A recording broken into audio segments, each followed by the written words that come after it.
로마서는 사도 바울이 3차 전도 여행을 마칠 무렵 고린도에서 겨울을 지내면서 로마에 있는 그리스도인들에게 편지를 쓴 것이 로마서입니다.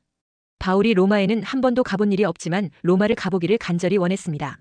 그 이유는 로마에 있는 그리스도인들에게 복음의 능력을 전하기 위함이었습니다. 바울은 그 무엇보다도 복음의 열정이 있었기 때문에 로마에 있는 성도들을 방문하고 싶어서 로마서를 기록한 것입니다. 사실 로마서는 16장밖에 되지 않는 짧은 책이지만 구원의 도리와 구원받은 성도들의 삶이 어떠해야 되는지를 보여주는 귀한 말씀입니다. 슈페너는 성경을 하나의 반지라고 한다면 로마서는 그 반지의 보석에 해당한다고 말했습니다. 로마서가 성경의 핵심을 말해주고 있다는 것입니다. 그래서 4세기 어거스틴은 로마서 13장 13절 14절에 낮에와 같이 단정히 행하고 방탕하거나 술 취하지 말며 음란하거나 호색하지 말며 다투거나 시기하지 말고 오직 주 예수 그리스도로 옷 입고 정욕을 위하여 육신의 일을 도모하지 말라는 말씀을 읽고 타락한 생활을 버리고 회개하여 큰 신학자가 되었습니다. 또한 16세기 독일의 마틴 루터는 로마서 1장 17절에 오직 의인은 믿음으로 말미암아 살리라는 말씀을 통해 복음을 잃어버린 기독교를 개혁하게 되었습니다. 17세기 영국의 존 버녀는 핍박 때문에 감옥에 갇혔을 때 로마서를 묵상하다가 환상을 보고 천로역정을 썼습니다. 18세기 영국의 요한 웨슬레는 자기 열심으로 살다가 완전한 실패를 경험하고 나서 루터가 쓴 로마서 강의 서론을 읽고 구원의 은혜를 체험하고 영국을 변화시켰습니다. 그리고 미국의 초대 대통령 조지 워싱턴은 로마서를 읽고 큰 은혜를 받았는데 그는 그 말씀 위에 미국을 건설할 수 있었습니다. 그리고 로마서의 총 주제는 오직 의인은 믿음으로 말미암아 살리라는 말씀입니다. 사람이 의롭게 되는 방법은 노력이나 수행이나 열심으로 되는 것이 아니라 오직 예수 그리스도의 십자가 대속의 은혜를 믿음으로 말미암아 되어진다는 것입니다. 그러니까 우리가 의롭게 되는 결정적인 열쇠는 바로 우리의 죄를 십자가 희생을 통해 해결하신 예수님을 믿는 것에 있는 것입니다. 예수님의 십자가 대속의 은혜를 믿을 때 내 모든 죄가 십자가에 전가되어 죄사함의 은혜와 함께 정결하게 되는 것입니다. 그래서 우리가 예수님의 죄사함의 은혜를 믿음으로 죄인이 죄 용서를 받게 되어 의인이 되는 것입니다. 첫째, 바울은 복음을 위해 자신을 종과 사도로 택함을 입었다고 했습니다. 1절에 예수 그리스도의 종 바울은 사도로 부르심을 받아 하나님의 복음을 위하여 택정함을 입었으니 했습니다. 바울의 본래의 이름 사울은 구하다, 요구하다는 뜻을 가진 히브리식 이름이었습니다. 그러나 다메섹 도상에서 부활의 주님을 만나서 새 사람이 된 사울은 그의 이름을 바울 즉 작은 자라는 의미의 로마식 이름으로 바꾸어 불렀습니다. 바울이 자신을 소개하면서 두 가지로 소개합니다. 하나는 예수 그리스도의 종이며 다른 하나는 사도라고 고백하고 있습니다. 그런데 이 고백이 우리의 고백이 되어야 합니다. 놀라운 것은 여기 종이란 고백은 헬라어로 노예를 가리키는 말입니다. 지금은 노예가 없으니 노예가 얼마나 천한 신분인가를 우리는 실감할 수 없습니다. 그러나 그 당시에는 로마 인구의 약 절반에 해당하는 6천만 이상이 노예로 살아가고 있었습니다. 노예는 오늘날 공장의 기계와 다를 바 없는 생산수단에 불과했습니다. 그리고 노예는 세 가지 유형이 있었습니다. 전쟁포로 노예와 부채를 갚지 못한 노예와 나면서부터 노예인자로 나누어집니다. 주인이 불쌍히 여겨 해방시켜주거나 다른 사람이 값을 주고 해방시켜주는 방법 외에는 노예에서 풀려날 길이 없었습니다. 그런데 오늘 본문에서 바울은 자신을 가리켜 예수 그리스도의 종이라고 말합니다. 이 말의 의미는 예수님이 나의 주인이시며 나는 그의 소유라는 뜻입니다. 바울 당시의 종이란 주인을 위하여 살았고 자신의 뜻대로 살지 않고 주인의 뜻대로 사는 자요. 자신의 소유권이 없고 모든 소유는 주인의 것입니다. 바울은 철저하게 이런 종의 정신으로 살았습니다. 6절에서도 자신을 예수 그리스도의 종이라고 했고 로마서 14장 8절에서는 자신은 사나 죽으나 주의 것이라고 고백했습니다. 우리는 모두 다 예수님의 종입니다. 내가 주인이 아니고 주님이 나의 주인이십니다. 그래서 누가복음 9장 23절에 또 무리에게 이르시되 아무든지 나를 따라오려거든 자기를 부인하고 날마다 제 십자가를 지고 나를 따를 것이니라 했습니다. 예수님이 주인인 사람은 자기가 주인인 것을 부인해야 합니다. 따라서 내 안에 있는 주인의식을 내려놓아야 합니다. 생명도 시간도 재산도 자식도 그 주인은 바로 예수님이십니다. 나의 의식이 내 것은 아무것도 없다. 나에게 있는 것은 전부 내 것이 아니다. 모두 주님의 것이다라는 의식으로 바뀌어야 합니다. 그러려면 나의 자아가 예수님의 십자가에 함께 못 박혀 죽어야 합니다. 자아가 죽는 것이 되려면 날마다 내가 주인이다 하는 자아를 부인하고 그런 생각을 십자가에 못 박고 예수님을 따라 가야 하는 것입니다. 날마다 제 십자가를 진다는 것은 주인의식이 십자가에서 죽는 것을 의미합니다. 죽은 자는 나라는 자기의식이 없습니다. 왜냐하면 우리는 이미 예수 그리스도의 종이기 때문입니다. 예수님은 나의 주인입니다. 주인은 종의 모든 것을 책임져 주십니다. 그러므로 모두 주님께 믿고 맡겨야 합니다. 그리고 우리는 예수님의 종으로서 몸까지 내 것이 아니므로 몸을 내 마음대로 사용하는 것이 아니라 주인 되신 예수님을 기쁘시게 하는 방향으로 사용해야 합니다. 그래서 고린도전서 6장 19절 20절에 너희 몸은 너희가 하나님께로부터 받은 바 너희 가운데 계신 성령의 전인 줄을 알지 못하느냐. 너희는 너희 자신의 것이 아니라 값으로 산 것이 되었으니 그런즉 너희 몸으로 하나님께 영광을 돌리라 했습니다. 그런데 여기서 중요한 것은 우리는 누구든지 억지로 예수님의 종이 되는 것이 아니라는 것입니다. 우리가 억지로 주님의 종이 되는 것은 예수님도 원하시는 바가 아닙니다. 그것은 자원함으로 되어야 합니다. 예수님도 자원함으로 우리를 살리기 위해 대속의 죽음의 길을 가셨던 것입니다. 로마서 5장 8절에 우리가 아직 죄인 되었을 때에 그리스도께서 우리를 위하여 죽으심으로 하나님께서 우리에 대한 자기의 사랑을 확증하셨느니라 했습니다. 이 예수님의 일방적으로 자원하신 그 크신 사랑으로 인해 우리 죄가 사함받고 우리가 하나님의 자녀가 되어 구원받는 은혜를 받게 된 것입니다. 그러므로 우리도 자원하여 주님을 위하여 기꺼이 모든 것을 바치는 종이 되어야 합니다. 그 받은 사랑과 은혜를 알기에 억지가 아니라 자원함으로 종이 되어 순종하게 된다는 것입니다. 우리가 그 은혜를 알고 자원하여 종이 되기 때문에 로마서 14장 7절 8절에 우리 중에 누구든지 자기를 위하여 사는 자가 없고 자기를 위하여 죽는 자도 없도다. 우리가 살아도 주를 위하여 살고 죽어도 주를 위하여 죽나니 그러므로 사나 죽으나 우리가 주의 것이로다 했습니다. 그리고 성경에서 말하는 하나님의 종은 영광스러운 의미를 내포하고 있습니다. 출애굽기 33장 11절에 젊은 수종자 여호수아라고 했고 민수기 12장 8절에는 내 종 모세라고 했고 사무엘상 3장 9절에서 사무엘은 여호와여 말씀하옵소서 주의 종이 듣겠나이다 했고 다윗도 시편 116장 16절에 여호와여 나는 진실로 주의 종이요 했습니다. 그러니까 모세, 여호수아, 사무엘, 이사야, 다니엘, 다윗 등은 모두 왕, 제사장, 선지자였으나 하나같이 주의 종이라고 했습니다. 그러므로 하나님의 종은 가장 영광스러운 칭호인 것입니다. 또한 바울은 사도로 부르심을 받았다고 했습니다. 사도란 헬라어로 아포스톨로스로 파견된 사람이나 보내어진 사람으로 대표자나 대사와 같은 의미입니다. 그러므로 사도란 그리스도의 대리자로서 파견을 받은 전권대사를 말합니다. 그리고 좁은 의미로는 예수님 당시 12제자를 말하지만 넓은 의미로는 그리스도의 복음을 전하는 자들 전체를 포함하는 말입니다. 바울이 자신을 그리스도의 종이라고 한 것이 자신이 결단과 헌신을 말하는 것이라면 사도는 부르심과 소명에 관한 것입니다. 바울이 그리스도의 종으로 사도로 부르심을 입은 이유는 하나님의 복음을 위하여 택정함을 입었다고 했습니다. 여기 하나님의 복음이란 하나님에게서 온 복음이란 뜻입니다. 그러니까 기독교는 인간이 만든 종교가 아닌 것입니다. 기독교는 인간의 머리로 만든 철학적인 설화도 아니고 사람의 경험에 의해 만들어진 것이 아니라는 말입니다. 순전히 하나님께로부터 계시되어 주어진 것입니다. 그리고 복음이란 기쁜 소식, 복된 소식을 말합니다. 세상의 어떤 소식은 오늘은 기쁘다가 내일은 슬픔과 탄식으로 바뀌는 것들이 많습니다. 그래서 세상에서 말하는 기쁜 소식은 그때그때마다 다릅니다. 그 이유는 사람들에게 기쁜 소식이란 어떤 상황이나 환경 속에서 그때마다 달라지기 때문입니다. 그러나 하나님의 복음은 결코 변하지 않습니다. 죽어가는 사람에게도 기쁜 소식이고 병석에 누워있는 사람에게도 기쁜 소식이며 완전히 망한 사람에게도 복된 소식입니다. 왜 그런가 하면 하나님 안에서는 능치 못함이 없기 때문입니다. 사람으로는 할 수 없으나 하나님은 할 수 있기 때문입니다. 바울은 이런 결코 변하지 않는 기쁜 소식을 전하라고 택정함을 입었다고 자기를 소개하고 있습니다. 그리고 하나님께서 택정한다는 것은 구별하였다는 의미입니다. 세상 사람들 가운데 천국 갈 사람으로 인치고 구별했다는 것입니다. 그리고 많은 죄인들 속에서 의인으로 구별했다는 것입니다. 또한 영원한 지옥 형벌을 받아야 할 자리에서 천국의 영생을 얻을 자로 구별했다는 것입니다. 그런 의미에서 하나님의 택정함을 입은 성도들은 엄청난 축복을 받은 사람들입니다. 그리고 창조주 되시며 온 우주 만물을 통치하시는 하나님의 택정함을 받았으니 얼마나 큰 영광입니까? 여러분 모두는 하나님의 택정함을 받은 하나님의 자녀들입니다. 나아가 권사로, 집사로, 성도로 택해 주셨습니다. 그 은혜에 감사하며 내게 주어진 소명을 다하여 구원하는 주의 복음을 가족과 친척과 이웃과 열방에 전파하는 사명을 감당하는 복을 누리게 되시기를 축원합니다. 둘째, 바울은 복음 되신 예수 그리스도를 강조하고 있습니다. 2절에 이 복음은 하나님이 선지자들을 통하여 그의 아들에 관하여 성경에 미리 약속하신 것이라 했습니다. 여기서 말하는 이 복음은 어떤 복음입니까? 복음은 헬라어로 유앙겔리온인데 구원의 소식, 기쁜 소식, 복된 소식, 참된 소식이라는 의미가 있습니다. 1절에서는 하나님의 복음이라고 했고 마가복음 1장 1절에서는 그리스도의 복음이라고 했고 사도행전 11장 20절에서는 주 예수의 복음이라고 했고 사도행전 10장 36절에서는 화평의 복음이라고 했고 디모데전서 1장 11절에서는 하나님의 영광의 복음이라고 했습니다. 이 로마서에는 복음에 관한 기록이 약 60회가량 나옵니다.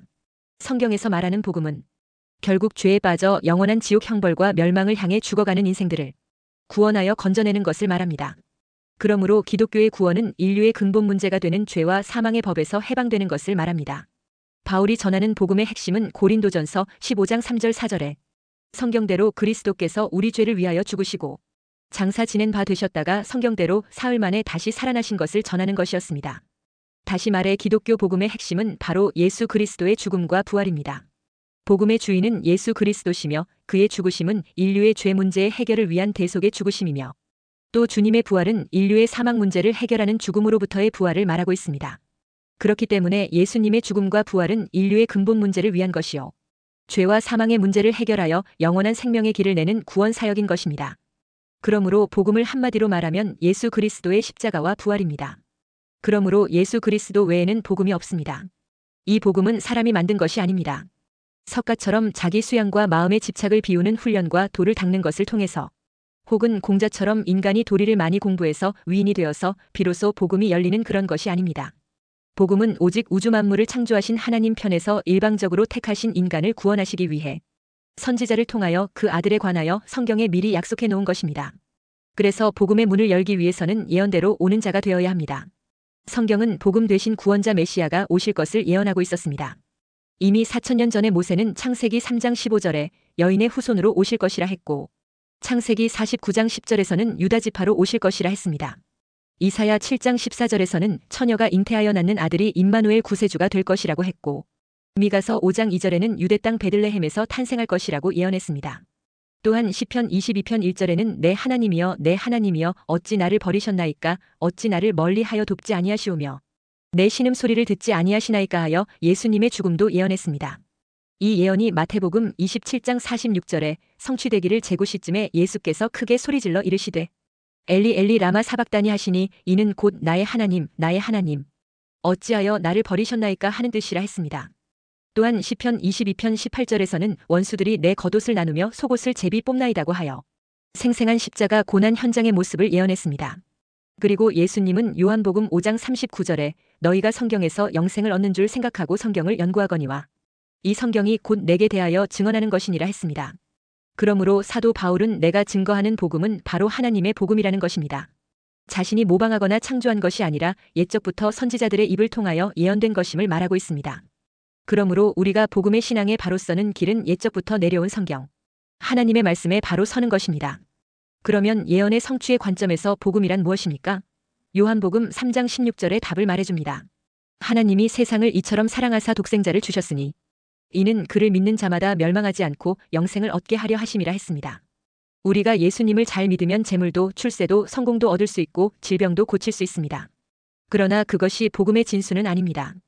그것은 복음을 받은 이후 신앙생활을 잘할 때 하나님이 주시는 보너스 축복입니다. 진짜 복음은 십자가 대속의 주님과 죽음의 권세를 이기고 부활하신 예수님의 승리를 믿는 것입니다. 그러므로 복음이란 하나님의 아들이 인간의 몸을 입으시고 이 세상에 오셔서 우리 죄를 대신하여 십자가에 못 박혀 죽으셨고 그리고 죽은 지 3일 만에 다시 사신 것을 믿으면 죄사함의 복과 영생의 천국에 들어가는 것을 말합니다. 다시 말해 예수님의 십자가 대속의 죽음과 부활을 믿음으로 죄용서의 복과 함께 의롭게 되어 거룩한 천국에 들어가게 되는 것을 말하는 것입니다. 그리고 예수님이 구원자로서 인간의 죄를 담당하려면 우리와 똑같은 조건인 육신을 가져야 하며 또 죄를 대속하여 죽었으면 이제 부활로 죽음을 이길 수 있는 분이라야 하는 것입니다. 그러기 위해 예수님은 인성과 신성을 동시에 가지신 분이라야 하는 것입니다. 그래서 3, 4절에 그의 아들에 관하여 말하면 육신으로는 다윗의 혈통에서 나셨고 성결의 영으로는 죽은 자들 가운데서 부활하사 능력으로 하나님의 아들로 선포되셨으니 곧 우리 주 예수 그리스도시니라 했습니다. 예수님이 육신을 가진 다윗의 혈통으로 태어난 것은 예수님에게 인성이 있다는 증거입니다. 예수님의 육신의 인성은 바로 우리 인간들의 죄값을 담당하시기 위함 때문이었습니다. 인간의 죄값을 담당하시려고 육신의 몸을 입고 오셨습니다. 에덴에서 아담이 범죄함으로 모든 사람들이 사망에 이르게 되었습니다. 그것은 로마서 6장 23절에 죄의 삭은 사망이기 때문입니다. 인간의 이 사망의 문제를 해결하려면 죄 없는 사람이 나타나 그 죄를 대신 짊어지고 죽어주면 해결되는 것입니다. 그런데 아담의 후손으로서는 죄 없는 사람이 하나도 없기 때문에 절망적인 상황이었습니다. 그러나 하나님께서 특단의 방법으로 그 아들 예수 그리스도가 죄 없는 사람이 되어 세상에 가도록 하신 것입니다. 그래서 인간의 죽음 문제를 해결할 수 있는 길이 열리게 된 것입니다. 셋째, 우리 모두는 인간을 죄와 사망에서 구원하시는 구원자 예수 이름을 전파하는 사명을 받았습니다. 5절에 그로 말미암아 우리가 은혜와 사도의 직분을 받아 그의 이름을 위하여 모든 이방인 중에서 믿어 순종하게 하나니 했습니다. 우리가 누구를 위하여 직분을 받았다고 말합니까? 그로 말미암아 받았다고 말합니다. 여기서 그는 예수 그리스도를 가리킵니다. 그러니까 교회에서 준 직분은 사람이 준 것이 아니고 예수님께서 주신 것이라는 것입니다. 사람들은 세상의 직분도 그것을 나타내고 자랑하고 뽐내려 합니다. 또한 그 자리를 차지하고 유지하려고 온갖 노력을 다합니다. 그런데 하나님이 주시는 직분은 세상적인 직분보다 훨씬 더 귀합니다. 세상의 직분은 올라가다가도 떨어지고 은퇴하고 죽게 되면 모두 허사가 되고 맙니다. 그러나 하나님이 주시는 직분은 하늘나라에 가서 영원한 상급의 기초가 됩니다. 그러니 이 직분이 얼마가 귀하고 놀라운 기회입니까? 그리고 왜 하나님께서 우리에게 그런 귀한 직분을 주셨습니까? 그것은 그의 이름을 위하여라고 했습니다. 그러니까 오직 주님을 위하여, 오직 교회를 위하여 일하라고 우리에게 그 직분을 주신 것입니다. 그러면 우리가 주님께로부터 받은 직분을 어떻게 감당해야 하는 것입니까? 모든 이방인 중에서 믿어 순종하게 하나니 했습니다. 먼저 믿음으로 바로 서는 성도가 되도록 섬겨야 합니다. 그리고 믿음을 가진 성도로 하여금 이제 순종하는 성도가 되도록 섬겨야 합니다. 그리고 6절에 너희도 그들 중에서 예수 그리스도의 것으로 부르심을 받은 자니라 했습니다. 너희도 그들 중에 있었던 자들로서 예수 그리스도의 것으로 부르심을 입은 자들이라고 말합니다. 우리 모두는 한때 믿지 않는 이방인 가운데 있었다는 것입니다. 다시 말해 죄와 허물로 죽어야 마땅한 자리에 있었다는 것입니다. 그런 소망 없던 자를 이제 주님께서 불러주셔서 은혜의 자리에 앉게 해주셨습니다. 그리고 우리를 예수 그리스도의 것으로 부르심을 받은 자라고 했습니다. 성도는 예수 그리스도의 것입니다. 예수님께서 그의 피로 값을 주고 사신 것이 되었다는 것입니다. 베드로전서 1장 19절에 오직 흠없고 점 없는 어린 양 같은 그리스도의 보배로운 피로 된 것이니라 했습니다. 그러므로 우리 몸과 생명은 모두 주님의 것입니다. 우리 몸과 생명은 주인이 주님이시라는 말입니다. 그러므로 우리는 우리 몸을 내 마음대로 죄짓게 해서는 안 됩니다. 주인이 원하는 대로 살아야 합니다. 그리고 우리는 부르심을 받은 자라고 했습니다. 엄밀히 말하면 내가 예수님을 믿었다기보다 먼저 주님께서 나를 불러주셨기 때문에 믿게 된 것입니다. 내가 믿기 이전에 먼저 주님의 부르심이 있었던 것입니다. 그렇기에 우리는 부르심을 입은 자들입니다. 이것을 예수님은 이렇게 말씀하십니다. 요한복음 15장 16절에 너희가 나를 택한 것이 아니요 내가 너희를 택하여 세웠나니 이는 너희로 가서 열매를 맺게 하고 또 너희 열매가 항상 있게 하여 내 이름으로 아버지께 무엇을 구하든지 다 받게 하려 함이라 했습니다. 그리고 에베소서 2장 8절에 너희는 그 은혜에 의하여 믿음으로 말미암아 구원을 받았으니 이것은 너희에게서 난 것이 아니요 하나님의 선물이라 했습니다. 우리는 구원도 믿음도 모두 하나님의 선물로 받은 것들입니다. 내 노력과 열심의 산물이 아니고 은혜의 결과입니다. 7절에 로마에서 하나님의 사랑하심을 받고 성도로 부르심을 받은 모든 자에게 하나님 우리 아버지와 주 예수 그리스도로부터 은혜와 평강이 있기를 원하노라 했습니다. 우리는 하나님의 사랑하심을 받고 성도로 부르심을 받은 자들입니다. 우리를 불러주신 하나님은 우리를 사랑하시기 때문에 비상한 관심을 가지고 계십니다. 그래서 예수님은 마태복음 18장 20절에 두세 사람이 내 이름으로 모인 곳에는 나도 그들 중에 있느니라 했습니다. 그리고 하나님은 택함 받은 성도들을 결코 잊지 아니하신다고 하십니다. 이사야 49장 15절 16절에 여인이 어찌 그 젖 먹는 자식을 잊겠으며 자기 태에서 난 아들을 긍휼히 여기지 않겠느냐. 그들은 혹시 잊을지라도 나는 너를 잊지 아니할 것이라. 내가 너를 내 손바닥에 새겼고 너의 성벽이 항상 내 앞에 있나니 했습니다. 시편 17편 8절에 나를 눈동자같이 지키시고 마태복음 10장 30절에는 너희에게는 머리털까지 다 세신 바 되었나니 했습니다. 그뿐만이 아닙니다.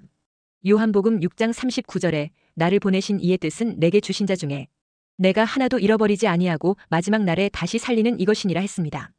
그리고 택함받은 성도는 이 땅에서도 예수님으로부터 오는 은혜와 평강으로 살아야 하는 자들입니다. 세상에는 운명적 인생관과 인본주의 인생관과 은혜 인생관이 있습니다. 운명적 인생관은 모든 것을 운명으로 봅니다. 이미 다 정해져 있다는 것입니다.